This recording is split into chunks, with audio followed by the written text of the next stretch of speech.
welcome back to Pagan's Witchy Corner. My name is Pagan, and today I am joined by a really awesome author whose book was absolutely incredible. As you all know, I had a favorite book from Llewellyn that was held by Australia Taylor. This one has stolen the title, and that one is The Magic of the Otherworld, Modern Sorcery from the Wellspring of Celtic Traditions by Morpheus Ravenna? Ra- Ravenna. Ravenna. Okay, see, I'm terrible with last names. I butcher everybody's. Don't feel bad. You're in No, good no, it's company of fine. being butchered.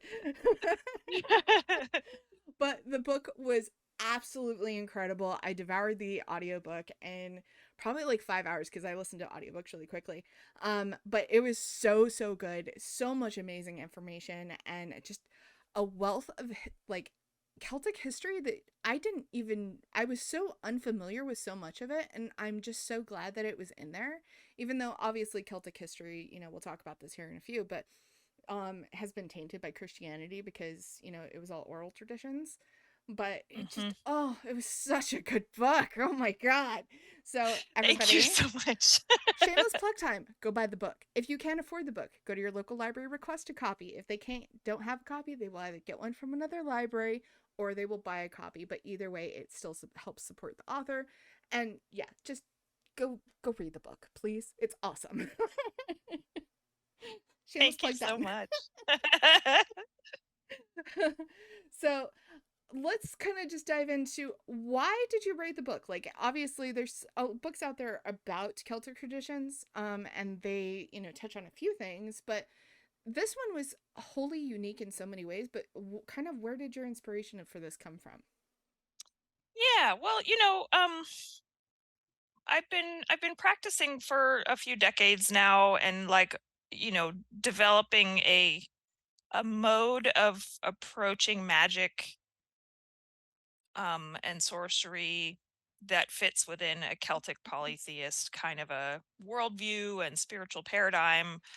And that seemed to be something that there was a lot of interest in. And so, like, folks around me in my, social circles and community kept asking me, like, can you teach some of this material? I put a little bit of it into my first book, which is a book on the Morrigan, the Book of the Great Queen. And that book is really about the Morrigan and her, myths and the history of where she comes from. And um, I did include a chapter on sorcery because she herself is a sorcerer, Mm-hmm. like Yep. in her myths and legends and whatnot. And so I included a chapter with like some tidbits. And every time I would be speaking about the book or talking to people, they'd be like, "This chapter, we want more of this. We want more of this. When are you going to write a whole book about this?" And I was getting requests for, like, teaching people how to curse.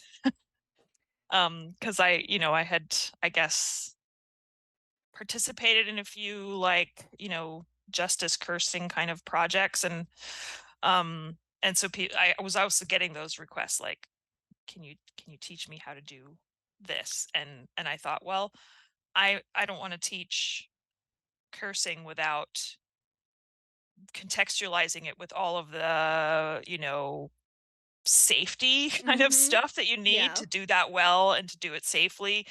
And, so, like, this needs to come as a package. um yeah, so I started offering some intensives where it would be like a weekend long intensive, and I would be able to give people kind of the building blocks of creating a magical practice um in this kind of a mode. And I realized that that material, was the foundations of a book. Yeah. So that's how it came about. Well, it works out beautifully the way that it does, and it's interesting because everybody's like, "I want to curse, I want to curse, I want to curse," I and know. I'm like, "Can you learn the basics before you do that, please? Thank you." Hey, yeah, I mean, it's like, cursing is part of folk magic Yes, absolutely. worldwide. It's something that anyone can do, but it is also kind of a specialist thing. Like, um, anyone can, but you can also get yourself into some messes. Definitely. Mm-hmm. I mean, I feel like there's like more heat than light in a lot of the um discourse and dialogue that you see about cursing and baneful magic, because there is a lot of fear about it. People have a lot of fear, and you'll hear kind of these tropes like, oh well, you shouldn't do that because it's bound to come back on you, or whatever you put out there, you're going to receive back. And I think a lot of that is mostly fear driven. It is, yeah. um I You absolutely can use baneful magic safely, but you got to learn some technique and some skills, and kind of have the building blocks, have your safeguards, have your protective spirits, have a lot of like really deep relationships in the spirit world that are going to support you.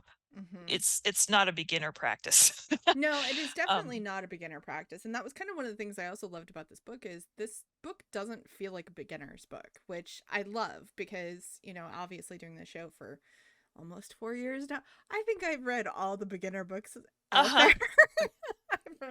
I've read so many. Don't get me wrong. There's so many more voices that can write those beginner books, and obviously they're going to help people that need them.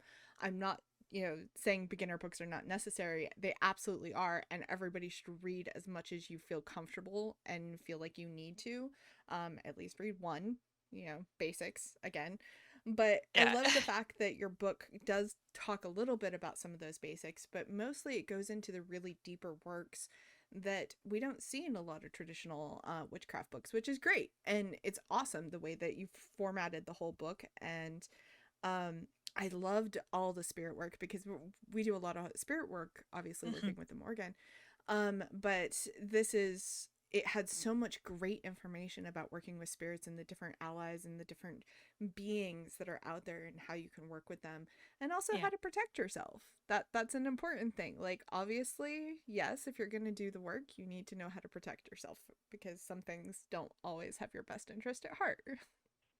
Yeah, I mean, my goal was kind of like to put tools in people's hands, and my hope was that there'd be something for everybody. Like I really wanted to put some of the basic building blocks in there for people that might be newer to creating a magical practice.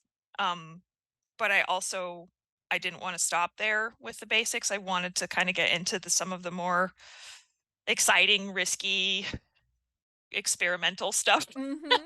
Yeah. um and so my hope was that there'd be something in it for everybody.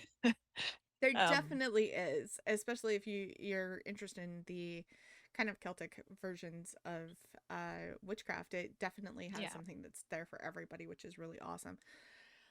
Now, obviously, in the book, you kind of, especially in the conclusion, you talk about the fact that there's a lot of other magical practices that you leave out because those are not within your personal wellspring and your Yeah. personal, practice, which is fine, and that's why we have other voices out there that are able to teach those aspects, and you know. I obviously this show talks about lots of different voices and we have a lot of different voices on here, but that's also because I want to highlight that there's so many different voices that will cater to individuals that need them Hmm. versus just listening to one singular voice that's going to be, that starts kind of getting a little culty at that point, and having a well-rounded kind of outlook on witchcraft is the best way in my opinion to have. Hmm. So now I also loved the fact that you really did touch a lot on the cultural appropriations of how some of Yeah. the things were not always belonging to this kind of area or belonging to witchcraft. They belong to other cultures and those kinds of things. I really loved how you kind of gently kind of nudged people and said, "Nope, we have to do better. We cannot do this." I love Yeah, that. that's important to me, to kind of strive to do right by um the people that we coexist with on this earth, and as a European descended person in Turtle Island, North America. I'm very cognizant all the time of existing as part of a settler civilization that has stolen this land, and um like a good friend of mine, Elena Rose, says, there's no clean thing. Like you can't really escape dealing with that. No. But we can do our best to kind of make every step available to us into right relationship. Mm-hmm. And try to be better than, maybe our ancestors were. I hope um, so. yeah. So that's important to me. I don't ever want, I try never to say that I am doing right, but I try to always say that I'm striving to do better. Because there's always more I can learn about that.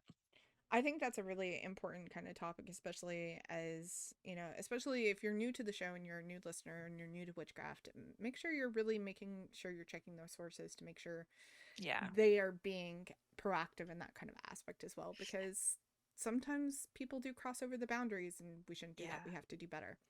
And it Um, gets complicated with you know, traditions relating to Celtic or Gaelic identity. mhm. Um, as an American, my relationship to that is complex too.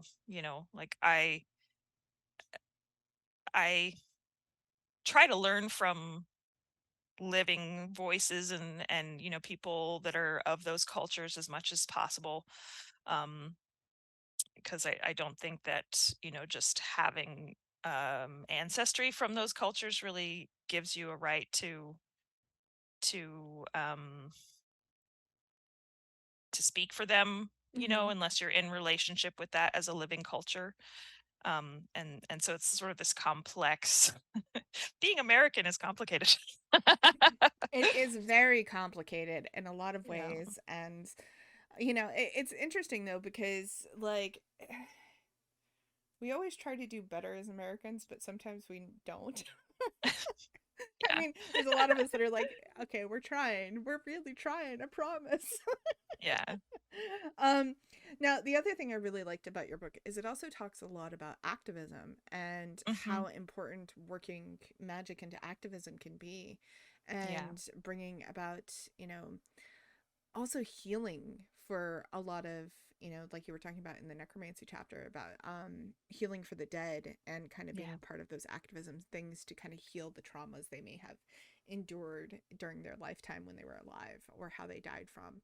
And Yeah. I Or just just to thought know like that that was just what they went brilliant. through has not been forgotten. Yeah. Yeah, that was just absolutely brilliant. I also love that you included a chapter on necromancy. Like, just I'm a death worker, so like, just Okay. Yeah. wow, I loved it. I was like, oh yes, because it's not well talked. Like, it is talked about, but it's not well talked about. And I feel like your book really, or at least your chapter on it, went fairly deep into it. Obviously, it can go much deeper. But I feel like it went Yeah. really deep into it, and you offered so many great practices to help with that, especially if somebody is interested in that. It gave them a really great starting point. So that was just superb. Chef's kiss. Awesome. Thanks. Yeah. It feels important. I think, for traditional cultures, ancestral practices, ancestor veneration tends to be important. So it's sort of an ever-present piece in whatever kind of magic and spirituality we're practicing. There's a space for that, um, that is really powerful, and it's something that connects us kind of throughout time. Mm-hmm. Um, yeah, and I feel like, when you talk about necromancy, like the more easy to access stuff is mostly from a like ceremonial perspective. Right. Yeah. Um and so yeah, I really wanted to kind of fill a gap, like, hey, there's a lot of amazing material contained within these traditions, within these sort of streams of culture, um, from the Gaelic and Celtic um, roots, and it was just a matter of kind of like delving into that and shaping something that I felt would be helpful in a contemporary practice. So yeah, it's kind of just like my approach to this stuff is very experimental. um It's still brilliant. It's still awesome. So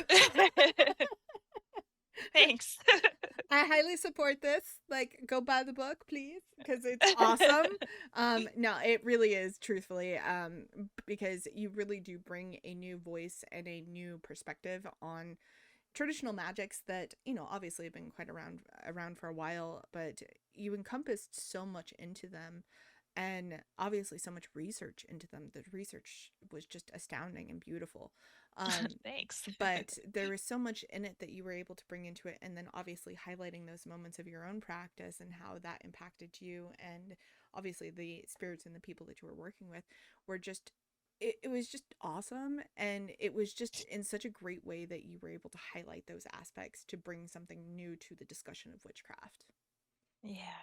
That's what I tried to do. So I'm glad to hear that that's successful. Yes, it was highly successful. Now, kind of moving a little bit more into the mundane stuff. Two questions. One, did you Yeah. do all the artwork for the book?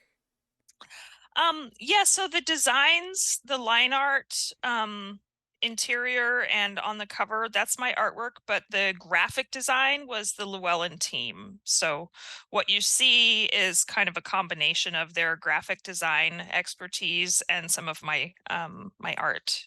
Just beautiful. Oh my gosh. Thanks. Like, it, honestly, I was looking through some of these pages and I'm like, I don't have enough money to go get one of these tattooed on me. I don't have the money to go get a tattoo right now. I don't.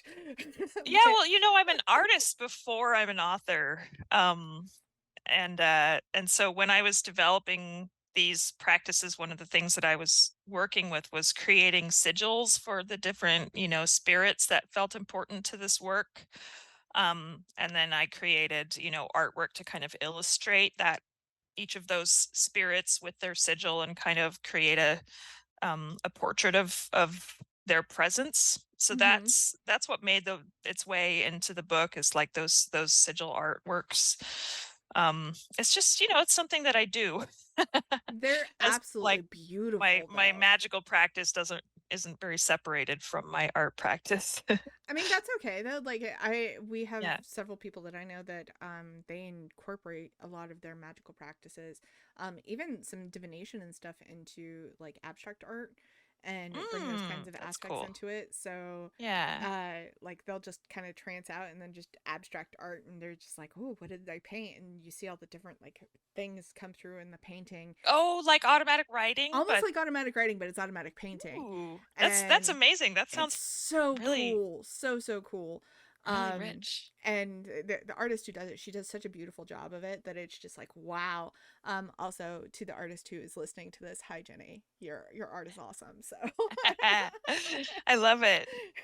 but yeah, she does beautiful art that's associated with trance work, and especially mediumship work, which she'll get those spiritual divine messages and put them onto canvas. And interestingly enough too, she doesn't use paintbrushes.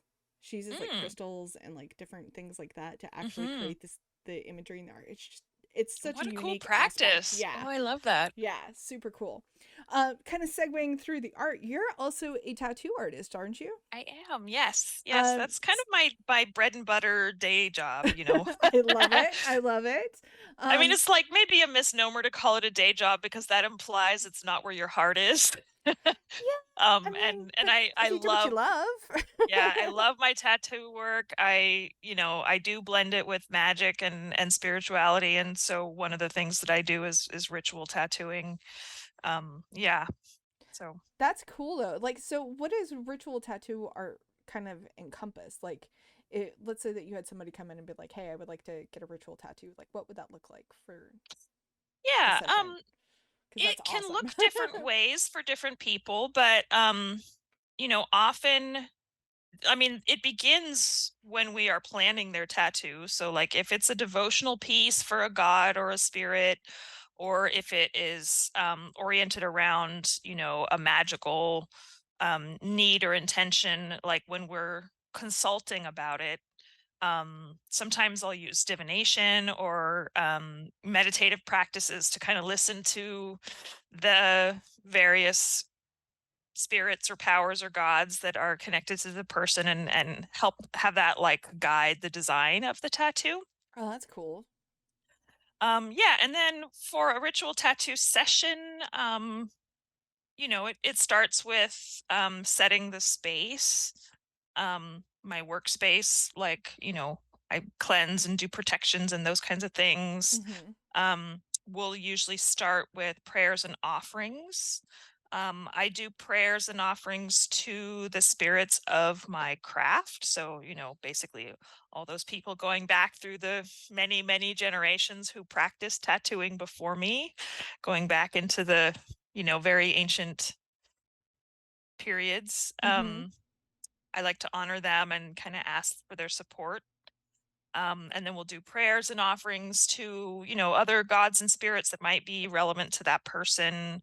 Um, and to those that are kind of protecting my space. Mm-hmm. Um, yeah, and it varies. Like sometimes I might take a consecrated oil or some of the offering liquids and like trace the shape of the tattoo that they're about to get onto the skin before I prep it for the tattoo so that it's Oh, that would kind be of neat. being inscribed ritually before it is tattooed in ink. Um, That's yeah, and then, cool. they might bring sacred objects with them to hold while they're being tattooed. We might choose music that, helps hold the space and keep them feeling close to their spirits or their gods that are with them. Yeah, there's a lot of different kinds of ways it can look, but that's sort of maybe a a, a frequent, like, what a ritual tattoo session might frequently look like. That sounds awesome, and I wish that we Yeah. lived closer because I would totally come to your shop and get one done. Yeah. But I live across the It's a country. beautiful thing. Yeah, it's a beautiful thing. Um, Sometimes like it can be really, really magical. I just did a piece for one of my oldest friends who's a Hecate priestess. Oh, nice. And so, we started with offerings and um we did an incantation together for Hecate to sort of like really bring her into the space before we started tattooing and yeah, it can be really deep. That's Um so it doesn't have awesome. to be, but there's potential for like really transformative moments with that. Have you ever had now if this question's too personal, you don't have to answer it, but have you ever had like any spirits come through in the middle of a session like wanting to like Yeah. communicate through like one or both of you as the session is taking place? Yeah, it has happened sometimes, like there's a thing where I am when I'm tattooing somebody in a ritual context, I'm in a sense like being a conduit for their spirits to sort Right. of come through my hands, through my machine, into the skin. And so sometimes as that connection is flowing, I'll hear messages. And I always, ask for consent before sharing that Of because course. that's Yeah, because important. consent is key, but even in but magical. that's often like a really um that can be a really valuable thing. I've also had funny things happen, like when I was like putting out the ink colors for a piece that was tied to a set of spirits that this person was having inscribed on them. Like I was doing a portrait of this group of spirits that they are close to. Hmm. And I was putting the colors out in my little ink caps and I kept like knocking them over and spilling the ink. Like more than once Oh I my goodness. like was trying to blend this ink and then just like kept knocking the color over and I'm like, what is going on? And then we realized that they wanted a different approach to the color. Oh, okay. Was gonna say that sounds like something Loki would do, but yeah, Loki I mean, is they were such a some rat playful about that kind of stuff. they were playful, a playful kind of mischievous bunch of spirits, and they were just making their voice heard. Like, no, you need to. It was, yeah. They wanted it to. I think it was a bunch of years ago, but I think they wanted it more fiery and or something. Like I needed to take a different approach to the color than I was doing, and so that was their way of kind of getting my attention. I was like blending the wrong color, and Oh, that's so funny. I love that though. I think that's so awesome that that happens. And it's so fun how, magic and like spiritual communication, those kinds of things can come through something, as mundane as like tattooing. Yeah, I So, mean that's the thing, right? Like, and it's with magic in general, and any kind of spirit work, like you kind of have to keep your mind open for the way that they communicate, and sometimes it's through means that we're not expecting. mhm. But if you are paying attention, you might be able to pick up on that, like, oh, why is this happening? Why does this keep happening? Oh, it's, they're trying to tell me something. Um, That's yeah. super cool though. That is really, really cool. So, obviously, kind of bringing it back to the magic stuff. So, you also work with the Morgan and all Yes. that. Now, are you just a dedicant of hers? Are you a priestess? Yeah, I have an oath and I serve as a priest. Um, so yeah, I'm a dedicant and a priest and a devotee. I love it. I love it so much. um, she's kind of the center of my spiritual world.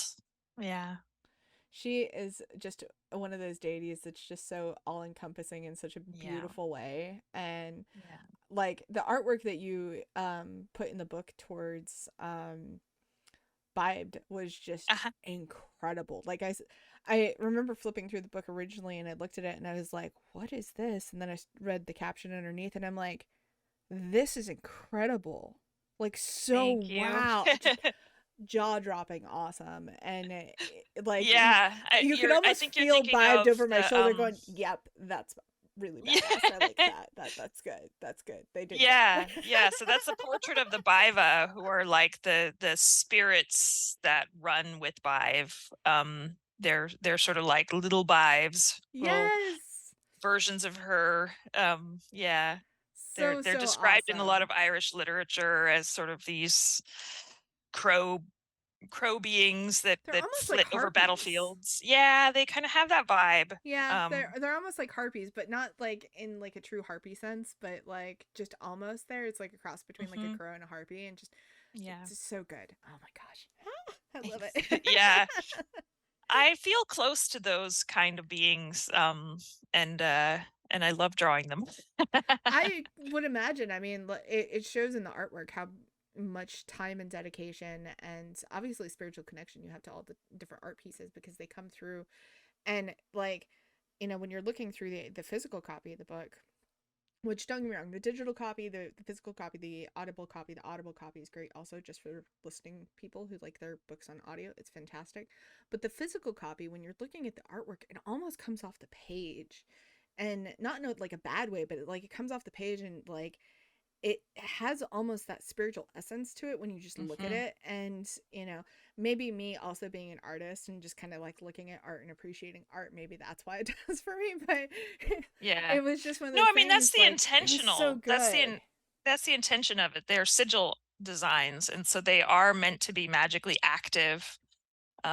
The originals of those were, paintings that I did in Oh ink and wow. watercolor on vellum, which is a medium that I really love to work with because it feels very alive. It's preserved skin. Mm-hmm. Um, and it just like has like a translucency and like an aliveness to it that I Mm-hmm. love. It sort of seems to have light come through it a little bit. But of course, for the book, I rendered them as black line drawings. Oh well, yeah, of course, because you have Yeah, to, because print books are expensive to publish, so yeah. they're expensive, especially in color. So, but now the art that's in the book, do you have like prints that you sell that if somebody wanted to buy some of those? Yeah, I do have I have prints on my there's a link on my website. So I Mm-hmm. have art prints through a platform called Inprint. Love it. I love imprint. And I think that the paintings that were rendered to inline art for the book are on my Inprint. But I'll have to check. Okay. That's okay. um but yeah, I do offer prints of my work in general. Yeah. Perfect. Now, obviously you've written 2 books now, with including this one. Do you have any other projects that you're working on that you want to tease everybody about, or can tease everybody Yeah, about? well, I actually have a third book that also came out this year that is it's called Litany of the Morrígna. It's Okay, kind of a nice companion to the Book of the Great Queen. It is a litany of 100 names and epithets of love the it. Morrigan and her sisters that, I kind of collected out of the Irish literature and composed them into this liturgical, it's like a liturgical poem, I suppose. Mm-hmm. Um, and so the book is like that 100 names and then commentary for each one that talks about like where that epithet came from, what piece of literature it's in, what its translation is, what it tells us about the Morrigan and her sisters. So it's like a nice companion book, and that came out this year from Concrescent Press, who's my other publisher. Very nice. Um, yeah, and then my new project, I'm working on 2 things. One is a oracle deck based on Irish hero stories. So, Oh, Finn, beautiful. Cuchulainn, Cormac, Scatha, kind of these, great like warrior hero characters, and the beautiful, epic, intense stories that surround them. So I'm Yes, working on an oracle deck project with my friend Izzy Swanson. I'm doing the art for that. I love And it. then my next writing project is a book on ritual tattoo. Oh, that's gonna be awesome. Yeah, so that's just like in the early stages. It'll be a few years yet on that one. That's totally fair. We'll just keep an eye out for it. But that Yeah, is but I'm still really totally awesome. Um, excited about that. So, obviously as somebody with yeah. tattoos and love them, and you can't just have just one tattoo. Never. I have 3 and I'm constantly Yeah. wanting more. You're always wanting more ink.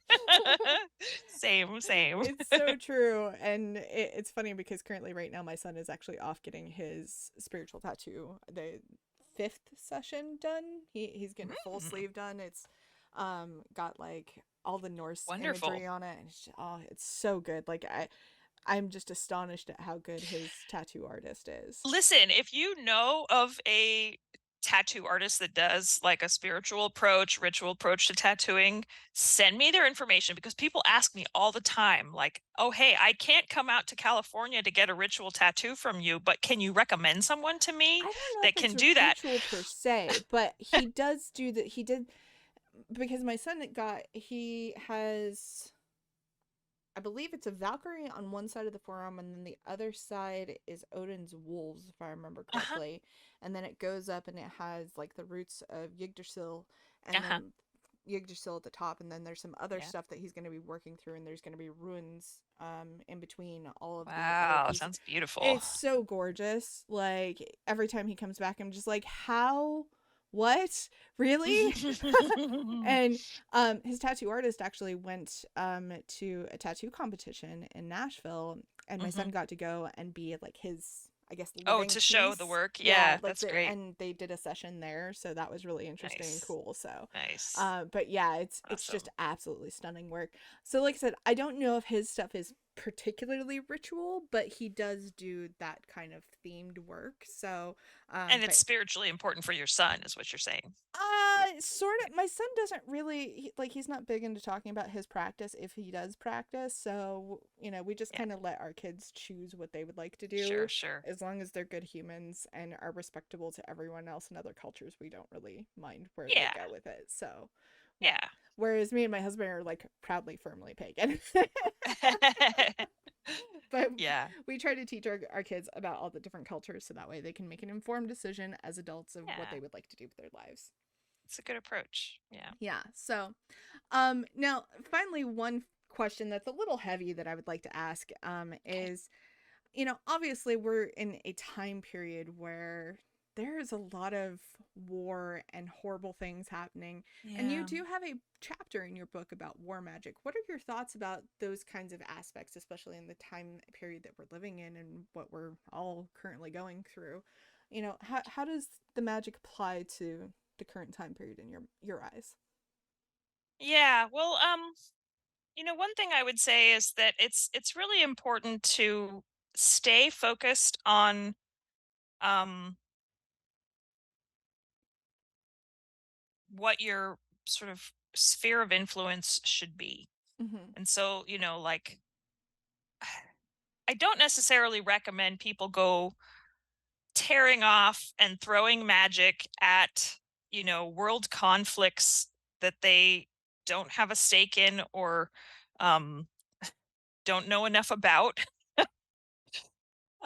So when I wrote about war magic for this book, for me, like, how I use that is to support my activism, right? Yes, And so these absolutely. are like tools that I apply to struggles I am already involved in, social justice, activism and protest and street action kind of work, supporting people who are part of collective action in some way. And I think it's really important that and I talk about this a little bit in the book. It's like if you're getting involved in magical collective action, in conflict magic, it's really important that you position yourself in a place of solidarity with those Mhm. who most need it and those who are most have the most at stake. Yes.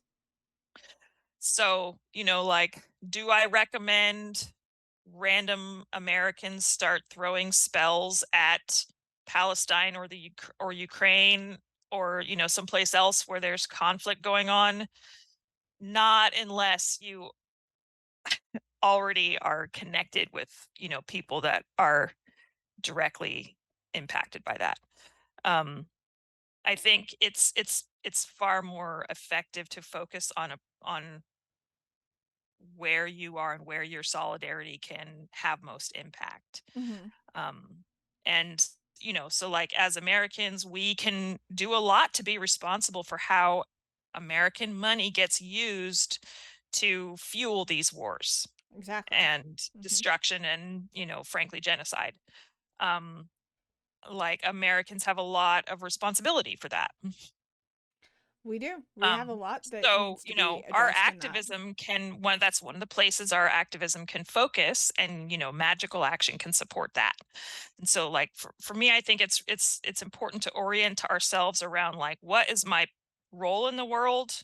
What is my impact in the world? Mhm. Um, how can I make that impact positive, as positive as possible? What who's got power, who doesn't have power, who needs my solidarity, and what kind of magical action can I take to support that solidarity? So that's the approach that I kind of try to take. I think that's a really valid approach because it's always hard, especially with like, as you were saying, like international conflict, to know truly where you could help almost because Mhm. you're not there, you're seeing it through a third party essentially, the news or, somebody who a journalist who's TikToking or whatever it may be. Yeah, and it takes a lot to like really get informed enough to know what's going on and it takes a lot to frankly like to to to be able to have any kind of an impact magically on something that complex. Right. um Yeah. so like I think it's more effective to focus your magical action on where your power lies. Mhm. So like in what way, what are your avenues of influence and impact in the world? Like where can you have an impact, and focus it there. I think that's a really kind of wise decision, especially because obviously, we can't, Americans can't go there to, stop the problem or fix the problem. Civilian, regular Americans cannot go do that. That's not something that's within our wheelhouse or our power right now. Right. But working to make sure that our politicians know and Hmm. understand that this is something that needs to not be happening, that we need to also not really be super involved in, but kind of making sure that all those kinds of things are involved. But that's a whole nother thing we can totally talk forever about. But that being said, I think that having those kind of aspects and understanding the activism behind it and where your magic can help that activism is always a good idea. Yeah. Yeah. So this has been Ultimately, so like it's awesome. meant to be a tool for lifting people up, and Yes, I hope that that's how absolutely. people will use it. Yes, absolutely. And Yeah. I think that it's just magic can be used in so many amazing ways. And kind of talking a little bit, bringing it full circle back to the beginning when you were talking about Yeah. curses and all that. Obviously, you could curse somebody and hex somebody, but if you don't really understand the basics behind that, or really understand the depth and magnitude of that, that can also not be as beneficial either. So, Yeah. yeah. It's good to start small and build up, you know. Exactly, Yeah. exactly. But this interview has been absolutely awesome. You're gonna have to come back, especially when the Oracle deck and the other book come out, and we're gonna talk all about those, because they're gonna be just as amazing. If based off of this book and all of your other work, is gonna be awesome. I cannot wait for your tattoo book. That's gonna be so cool. Oh my gosh, I'm so excited for that. But Well, we'll have to thank come you back so and talk much. about it. Yeah, thanks for having me on. It's been great to chat with you. It's been so awesome. So, everybody who's listening, thank you, A, so much for listening. And B, go pick up a copy of Morpheus's book. Make sure you really dive deep into it because there's so much information in it that it just can impact everybody in such a positive and amazing way. And there's so much you can get out of the book. Like literally, my mind was blown reading this book. I loved it. So go pick up a copy. Like I said at the start of the interview, if you can't afford a copy, check with your local library. Make sure that they have a copy or can request a copy, and read the book. And then when you get done reading the book, go review it because that helps your authors more than you Yes, know. please. It makes a big difference. So It thank you for does. saying so. But everyone, take care of yourselves, be kind to each other, and stay safe. We'll talk soon. Bye, everyone.